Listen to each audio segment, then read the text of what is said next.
अर्थसंकल्पीय अधिवेशनामध्ये पनवेलकरांच्या भावना मांडण्याचा जो काही प्रयत्न आपण केला आणि एकंदरीतच पनवेलकरांच्या आशीर्वादामुळे सदिच्छांमुळे आमदार झाल्यानंतर आतापर्यंत विषय मांडण्याचा जो आपण प्रयत्न केला त्यामध्ये एकंदरीत 377 विषय हे वेगवेगळ्या आयुधांच्या माध्यमातून आपण त्या ठिकाणी सभागृहात उपस्थित करण्याचा प्रयत्न केला। यामध्ये लक्षवेधी असेल, तारांकित प्रश्न असेल, औचित्याचे मुद्दे असतील, अर्धा चर्चा असतील किंवा अन्य सगळीच आयुध या सगळ्या माध्यमातून हे विषय मांडण्याचा प्रयत्न केला। हा सगळा विषय पनवेलकरांना माहीत असला पाहिजे आणि त्यांनी मला विचारण्यापूर्वी आमदार म्हणून माझं कर्तव्य आहे की मी त्यांना उत्तरदायी असलं पाहिजे, मी माझा अहवाल त्यांना सादर केला पाहिजे। यासाठी मी एक पायंडा पाडला की प्रत्येक अधिवेशनानंतर मी पनवेलकरांना माझ्या पत्रकार परिषदेच्या माध्यमातून त्याचं उत्तर देईन, उत्तरदायी राहील, माहिती देईन की मी आपल्यासाठी नक्की काय करतो। आणि त्यासाठी आजची पत्रकार परिषद झाली। त्याचबरोबरीनं सिडकोच्या वेगवेगळ्या प्रलंबित विषयांना घेऊन सुटलेले प्रश्न, त्यातल्या काही पाठपुराव्याचे विषय आणि प्रलंबित प्रश्न या विषयाला घेऊन एक विस्तृत बैठक झाली। त्यात सुद्धा अनेक विषयामध्ये सकारात्मक निर्णय झाले। म्हणजे अधिवेशनामध्ये ज्या पद्धतीनं नयनाचा प्रलंबित विषय होता तो मांडण्याचा आपण प्रयत्न केला, त्या ड्रोन सर्वेच्या माध्यमातून झालेल्या चुका आणि मला मिळणारा भूखंड आणि तो दुसऱ्याच्या बांधकामावरती त्याला मला फायनल प्लॉट दिल्यामुळे झालेल्या अडचणी, चुकीच्या पद्धतीने झालेलं नियोजन आणि त्यामुळे शेतकऱ्यांना विश्वासात न घेतल्यामुळे तयार झालेल्या अडचणी त्या सगळ्यांना वाटा फोडण्याचा प्रयत्न आपण अधिवेशनात केला होता। त्याला सकारात्मक सगळ्या प्रक्रिया झाल्या, उत्तरं मिळाली आणि आता फिजिकल पद्धतीनं हे सर्वे सुरू झाले। नांदगाव पासून, विचुंब्यापासून आज उसरली भागामध्ये, या सगळ्या भागामध्ये आता हे सगळे सर्वे अंतिम टप्प्यात आलेले आहेत। काही गावांचे सर्वे पूर्ण झालेले आहेत। त्यामुळे जे काही अडचणी आहेत, जी बांधकामं संरक्षित करण्याचा विषय होता तो सुद्धा बऱ्यापैकी निकाली निघण्याच्या टप्प्यावरती आलेला आहे। ज्या काही चुका आहेत, त्रुटी आहेत, त्या सुधारण्याचा प्रयत्न सिडको करते। पण त्यात आजच्या बैठकीत आम्ही काय विषय मांडला की हे आपण करताय, सकारात्मक सुरू आहे, पण हे करताना स्पीड कमी पडतोय। टीम वाढवा, मॅनपॉवर वाढवा, एजन्सी वाढवा आणि तात्काळ हे विषय करा। एका वेळेला अनेक गावांचे सर्वे जर झाले तर या स्कीमला पुढे नेण्यासाठी आपल्याला फायदा होईल। नैना हा मुख्यमंत्री महोदयांचा जो काही ड्रीम प्रोजेक्ट आहे तो शेतकऱ्यांना विश्वासात घेऊन पूर्ण होईल। सिडकोचे अधिकारी त्याला गालबोट लावण्याचा जो प्रयत्न करत होते त्याला आपण थांबवण्याचं काम केलं आणि सकारात्मक पद्धतीने सिडकोला पुढे नेण्यासाठी भाग पाडलं। आज चांगला विषय समोर येताना दिसतो। नैनाच्या भागातलं बंद असलेलं रजिस्ट्रेशन सुरू होण्याचा त्या ठिकाणी सुरू झालेला आहे, त्यामुळे अनेकांना दिलासा मिळाला। सिडकोच्या माध्यमातून लॉटरी करून जी घरं दिली गेली, 67,000 घरांचा विषय होता। 3 लाखांपेक्षा जास्त लोकांच्या जीवनावरती थेट परिणाम होणारा विषय होता। 10% रक्कम त्या प्रत्येक घरामागे कमी करून देण्याचं काम सरकारने केलं आणि त्यामुळे गोरगरीब जनतेचे अश्रू पुसण्याचं काम झालं। पण त्या माध्यमातून काही छोटे छोटे विषय प्रलंबित होते की त्यांना जीएसटी भरले, त्याचा परतावा कसा मिळणार, त्या ठिकाणी डिले पेमेंट चार्जेस लावले ते रद्द करायचे होते, त्याचा विषय होता। त्या ठिकाणी मेंटेनन्स चार्जेस लावणार नाही सिडकोने सांगितलेलं, चार्जेस लावले ते रद्द करण्याचा विषय होता। त्या ठिकाणी त्यांना सुखसोयी ज्या पुरवायच्या आहेत ते करण्याचा विषय होता। आजूबाजूला मैदानं, ग्राउंड्स या ठिकाणी डेव्हलप व्हायला पाहिजेत ते विषय होते। त्या ठिकाणी त्यांची पोझिशन वेळेवर मिळण्यासाठीचा विषय होता की एकदा सांगतात सिडको 25ला पोझिशन देणार, मग 2027, मग 2030ला आता म्हणतायत, हे बंद झालं पाहिजे। एक निश्चित तारीख ठरली पाहिजे। सिडकोने सांगितलं 15 दिवसात आम्ही तारीख निश्चित करू। अशा सगळ्या विषयांना घेऊन वाचा फोडण्याचा आपण प्रयत्न केला। म्हणजे सिडकोच्या लाभार्थ्यांना लाभ तर आर्थिक मिळवून दिलाच, त्यांची घराची रक्कम कमी करून दिलीच, पण त्यांचे जे काही दुसरे प्रलंबित विषय होते त्या विषयात सुद्धा आपण त्यांना न्याय मिळवून देण्याचा प्रयत्न त्या ठिकाणी केलेला आहे। MMRDA ची रेंटल हाऊसिंग स्कीम आपल्या भागात आहे। घरं 10-10 वर्ष पडून आहेत, मोडकळीला आली, पण त्या ठिकाणी MMRDA ती पनवेल महापालिकेला देत नाही। आम्ही सांगितलं की आम्हाला झोपडपट्ट्यांमध्ये राहणारे आमचे बांधव, त्यांच्या ठिकाणी जर का आम्हाला त्यांची घरं तिथंच बांधायची असतील, त्यांना रिडेव्हलप करायचं असेल तर त्यांना ट्रान्झिटसाठी कुठेतरी तात्पुरतं पाठवावं लागेल। ही घरं आम्हाला मिळाली MMRDA ची, बालाजी सिम्फोनी सारखी घरं, आदिराज सारखी घरं, इंडिया बुल सारखी घरं, ही जर आम्हाला मिळाली तर आम्ही टेम्पररी त्या मंडळीने तिथे पाठवू शकतो आणि आमचे रखडलेले प्रकल्प पनवेल महापालिकेचे पूर्ण होतील। त्यामुळे त्याच्यामध्ये आम्हाला त्या ठिकाणी सकारात्मक उत्तर मिळाले। आम्ही पाठपुरावा करतोय की त्या विषयामध्ये जर का MMRDA घरं दिली तर आपला प्रश्न निकाली निघेल। त्यामुळे त्यात पाठपुरावा सुरू आहे। पनवेल बस डेपोचा प्रलंबित प्रश्न होता, त्याच्यामध्ये BOTचं मॉडेल होतं। आम्ही सांगितलं की BOTच्या मॉडेलमुळे जर का उंची वाढणार असेल आणि त्यामुळे एन्व्हायरमेंटल क्लिअरन्सेसचे काय अडचणी येणार असतील तर मॉडेल बदला, PPP public private partnership model करा, पण हा विषय तात्काळ सुटला पाहिजे। प्रताप सरनाईक साहेब पॉझिटिव्ह आहेत मंत्री महोदय, आणि त्यात ह्याच्यामध्ये महाराष्ट्रातले जे काही 5-6 निर्णय जे करतायत त्याच्यामध्ये पनवेलचाही निर्णय ते करण्याच्या अंतिम टप्प्यात विषय आलेला आहे. पनवेलमध्ये जर का या शहराचा विकास होतोय, पण नुसती कॉन्क्रीटची जंगल अपेक्षित नाहीये. इथे अद्यावत एखादी लायब्ररी उभी राहिली पाहिजे, समतोल विकास व्हायला पाहिजे, त्या ठिकाणी वाचन प्रेमींसाठी काहीतरी व्हायला पाहिजे, कला, क्रीडा, सामाजिक, सांस्कृतिक सगळ्याच विषयांची ग्रोथ त्या ठिकाणी व्हायला पाहिजे, शैक्षणिक विषयामध्ये चांगलं काम व्हायला पाहिजे. त्यामुळे आमच्या एमपीएससी यूपीएससी या विद्यार्थ्यांसाठी एखादी अभ्यासिका असली पाहिजे, अद्यावत एखादं चांगलं सेंट्रल लायब्ररी सारखं वाचनालय असलं पाहिजे. त्या ठिकाणी जर का सेंट्रल पार्क सारख्या ठिकाणी जागा मोकळी आहे, तिथे आंतरराष्ट्रीय दर्जाचं एखादं अम्युजमेंट पार्क आलं पाहिजे.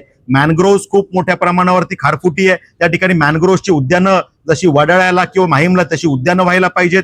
आंतरराष्ट्रीय दर्जाचं एक ॲक्वेरियम होण्याच्या विषयामध्ये जागेची मान्यता मिळालेली, आम्ही ती मिळवून घेतली. आता ते ॲक्वेरियम करण्यासाठीचा विषय असेल. नितेश राणेजींनी, मंत्री महोदयांनी ग्रीन सिग्नल दिला, प्रस्ताव सादर करण्याच्या अंतिम टप्प्यात आहे. त्यामुळे असे विषय असतील.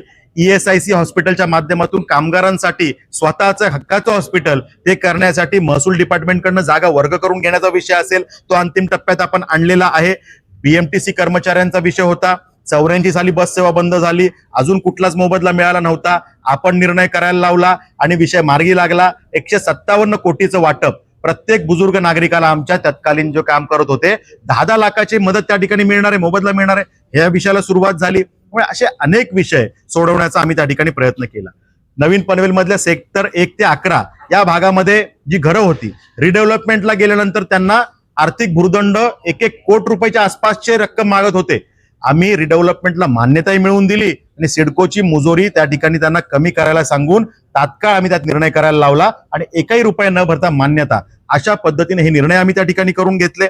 मग अशा पद्धतीनं सगळ्याच विषयांमध्ये जे जे काही चांगलं करता येईल, या भागात एखादं इंडोर आउटडोर स्टेडियम असलं पाहिजे, रिक्रिएशन सेंटर असलं पाहिजे, अशा पद्धतीनं अनेक विषय आपण त्या ठिकाणी केले. वसई विरार अलिबाग कॉरिडॉरच्या विषयामध्ये ऍक्विजिशनला सुरुवात झाली होती 2012-13ला, मध्ये थांबलं होतं. आता पुन्हा सुरू झाल्यानंतर एका कोर्टाच्या निर्णयामुळे त्या ठिकाणी प्रशासकीय अधिकाऱ्यांनी सांगितलं की आम्ही तुम्हाला ठरलेल्यापेक्षा कमी रक्कम देऊ. आमच्या शेतकऱ्यांनी का बरं मान्य करावं?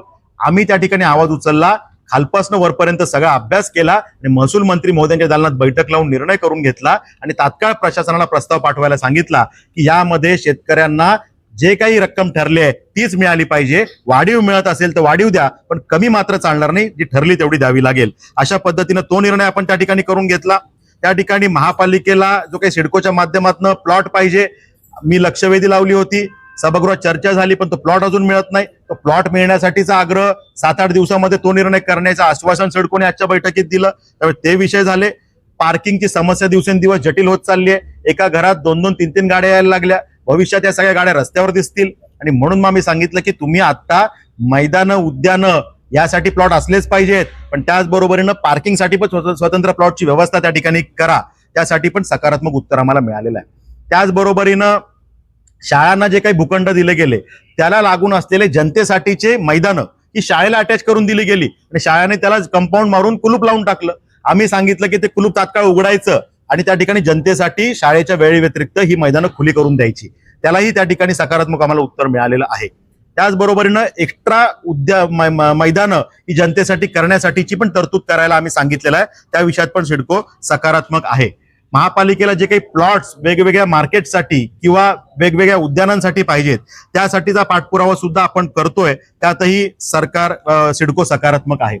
या विषयामध्ये जे काही आपल्याला झोपडपट्टी पुनर्विकास, सिडकोच्या हद्दीत असलेल्या झोपडपट्ट्यांचा पुनर्विकास, या विषयासाठी सिडकोनी तात्काळ निर्णय करणं गरजेचं होतं. एकतर महापालिकेला प्लॉट द्यावा, महापालिकेने त्या झोपडपट्ट्यांचा पुनर्विकास करावा, किंवा नसेल तर सिडकोने SRS स्कीम राबवावी. जे करायचं ते करा, पण तात्काळ करा हे आपण सांगितलं. 1 महिन्यामध्ये त्यात निर्णय करण्याच्या विषयात त्या ठिकाणी सिडकोनी सांगितलेलं आहे. त्या ठिकाणी 2 विषय राज्यस्तरीय आपण मांडण्याचा त्या ठिकाणी प्रयत्न केला की ज्यामध्ये आमच्या युवा आयोगाची मागणी, महिला आयोग आहे, SC समाजासाठी आयोग आहे, ST समाजासाठी आयोग आहे, हे चांगल्या पद्धतीनं काम करतायत आणि त्या वर्गाला न्याय मिळवून देतात. मग युवा जो या देशाच्या अर्थव्यवस्थेचा आणि एकूण जडणघडणीचा कणा आहे, त्यासाठी एखादा वेगळा आयोग असला पाहिजे. त्यासाठी ज्या काही योजना आहेत सगळ्या वेगवेगळ्या डिपार्टमेंटच्या, त्याचं सेंट्रल मॉनिटरिंग कोणीतरी केलं पाहिजे, ही मागणी आम्ही केली आणि त्याला सुद्धा आम्हाला सकारात्मक उत्तर मिळालं. एखादी आमचा युवा जर का परदेशात जाणार असला एखाद्या शिक्षणासाठी, तर तो जिथे चाललाय ते नोकरीचं ठिकाण योग्य आहे का, तिथे लागणारी युनिव्हर्सिटी ती योग्य आहे का, की ती डुप्लिकेट युनिव्हर्सिटी आहे, फ्रॉड युनिव्हर्सिटी आहे, हे त्याला कोणीतरी सांगणारं महाराष्ट्रात पाहिजे ना. तर त्यासाठी हा आयोग त्या ठिकाणी काम करू शकेल, अशा पद्धतीने आयोगाची आपण मागणी केलेली आहे. त्याचबरोबरीनं आपण त्या ठिकाणी बांधकाम परवानगी विषयासाठी शहरामध्ये तर आम्हाला मान्यता लगेच मिळते, आमचे एडीटीपी मान्यता देतात आणि महापालिका अंतिम मान्यता देते. पण ग्रामीण भागात राहणारा आमचा माणूस, त्याला मात्र मान्यतेसाठी जिल्हा स्तरावरती जावं लागतं. रायगडच्या बाबतीत अलिबागला जावं लागतं आणि मग ती मान्यता तिथल्या टीपीकडनं घ्यायची, तो तेथे जायला टाळाटाळ करतो. प्रक्रिया जटिल असल्यामुळे त्याच्याच पद्धतीनं घर बांधून टाकतो आणि काही दिवसांनी आपण त्याला अनधिकृत म्हणतो. मग या चुकी त्या नागरिकाची काय आहे? हे जर का मान्यता जवळची नगरपालिका, महापालिका, नगरपंचायत याच्या टाउन प्लॅनरला किंवा एटीपीला, असिस्टंट टाउन प्लॅनरला ही मान्यता जर का तांत्रिक मान्यता द्यायचे अधिकार दिले आणि अंतिम मान्यता लोकल बॉडी म्हणजे बीडीओ, पंचायत समिती ही त्या ठिकाणी ते अधिकार त्यांना दिले, तर हे प्रश्न सुटतील आणि जागेवर त्यांना मान्यता मिळण्याचे विषय त्या ठिकाणी होऊ शकतील. लाईटच्या विषयामध्ये आपण मागणी केली की तात्काळ आपण या विषयामध्ये, या शहराचा जो काही गुणाकारांनी संख्या वाढते, लाईट आणि पाण्याची समस्या ही खूप गंभीर आहे. यासाठी शॉर्ट टर्म प्लॅनिंग आणि लॉंग टर्म प्लॅनिंगची गरज आहे आणि त्यामुळे एमएससीबीच्या माध्यमातून जे काही कारवाई होते त्यात काही दिरंगाई आहे, ती तातडीनं सोडवण्यासाठी आम्ही त्या ठिकाणी त्यांना निर्देश आमच्या भाषेत, ज्या भाषेत कळते त्यांना ती भाषा, त्या भाषेत दिलेत आणि 195 कोटीचा प्रस्ताव मंजूर पण त्यात झालेला आहे. त्यामुळे त्या ठिकाणी नवीन ट्रान्सफॉर्मर 9 ठिकाणी हे त्या ठिकाणी येत आहेत आणि जे सबस्टेशन त्या ठिकाणी पॉवर वाढवण्याची गरज आहे त्याविषयी ते काम त्या ठिकाणी होतंय. पाण्याच्या विषयामध्ये शिलार डॅमचं रिझर्वेशन हे त्या ठिकाणी आपलं पनवेलचा हक्क त्यात मंजूर झालेला आहे. माझ्या जीवनातली आमदार झाल्यावरची पहिली लक्षवेधी ही त्या पाणी विषयाची होती आणि शिलार डॅम मध्ये रिझर्वेशन देतो असं त्या ठिकाणी सभागृहात उत्तर आपण आदरणीय गिरीश महाजन साहेबांकडनं, जलसंपदा मंत्रालयाकडनं मिळालं होतं. त्यामुळे अशा पद्धतीनं ते मान्य झालंय. पण जर काही धरण व्हायला 5-6 वर्ष लागणार आहेत, तर तात्पुरती अरेंजमेंट काय, तर न्हावा शेवा टप्पा 3 या योजनेमध्ये 5 ते 6 महिन्यामध्ये आपल्याला 115 MLD पाणी त्या ठिकाणी मिळतंय. त्याचबरोबरीनं सिडकोला त्या योजनेमध्ये 50 MLD पाणी मिळतं, जे सिडको आपल्या भागासाठीच वापरणार आहे. म्हणजे अंदाजे 140 ते 150 MLD पाणी जेव्हा आपल्या शहराच्या आसपास सगळं मिळणार आहे तेव्हा आपली ती गरज भागणार आहे. आता ही अडचण आहे, ही मान्य आहे आणि त्यामुळे तात्काळ काय करता येईल याच्यावरती आपण प्रयत्न करतोय. पण पाणी विषयामध्ये आमदार म्हणून आपण नक्की काय करतोय हे सांगण्याचा या माध्यमातून प्रयत्न आहे. त्यामुळे अशा पद्धतीनं अनेक विषय आपण सोडवण्याचा प्रयत्न केला. त्या ठिकाणी नैनाच्या भागामध्ये जे काही संत गतीनं काम सुरू आहे ते तात्काळ स्पीड वाढवा हे आपण सांगितलंय. त्या ठिकाणी रिडेव्हलपमेंटच्या विषयामध्ये आपण सांगितलं की कंजेस्टेड एरिया जाहीर करा आणि युडीसीपीआरच्या ज्या तरतुदी आहेत त्या ठिकाणी वापरा. त्या वापरल्यानंतर त्या रिडेव्हलपमेंटचा मार्ग मोकळा होऊन जाईल, त्यांना FSI जास्तीचा मिळेल आणि त्या ठिकाणी मार्जिनल स्पेस आणि अन्य जरी अडचणी असतील तरी तो विषय मार्गी निघू शकेल. अशा पद्धतीची मागणी सुद्धा मान्य झालेली आहे. त्यामुळे त्याचं सुद्धा बोर्ड रिझोल्युशन लवकरच होईल. अशा पद्धतीनं बऱ्याच विषयात आम्ही त्या ठिकाणी काम केलंय. त्या ठिकाणी सिडकोच्या शिक्के अनेक जागांवरती आहेत. 450 हेक्टर 1200 एकर जमीन आम्ही डिनोटिफाईड करून घेतली, की ज्यामध्ये संपूर्ण ह्या गावांमध्ये देवीचा पाडा, घोटचा, टेंबोडे, वलवली या सगळ्या भागामध्ये ह्या ज्या जमिनी आहेत ह्याच्यावरचे शिक्के सिडको काढून घेणार आहे. त्यासाठीचा प्रस्ताव हा अंतिम टप्प्यात आहे. त्याच पद्धतीनं अन्य भागात जे काही शिक्के आहेत ते सुद्धा एकतर तुम्ही जमिनी घ्या, शेतकऱ्याला योग्य वाटेल तो रेट द्या, भाव द्या, चर्चा करा, नसेल तर जागा सोडून द्या. हे सगळे विषय आपण त्या ठिकाणी मांडलेले आहेत आणि त्यामुळे शहराच्या एकंदरीत विकासासाठी जे काही आवश्यक आहे ते ताकदीनं मांडण्याचा आपण प्रयत्न केला.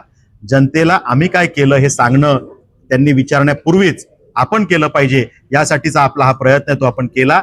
येणारं जे अधिवेशन 22 जूनला होतंय त्यात सुद्धा असे काही विषय आपल्याला वाटले की जे आम्ही मांडले पाहिजेत, आमदार म्हणून मी ते उपस्थित केले पाहिजेत, आपल्या सजेशन्सचं मी स्वागत करतो.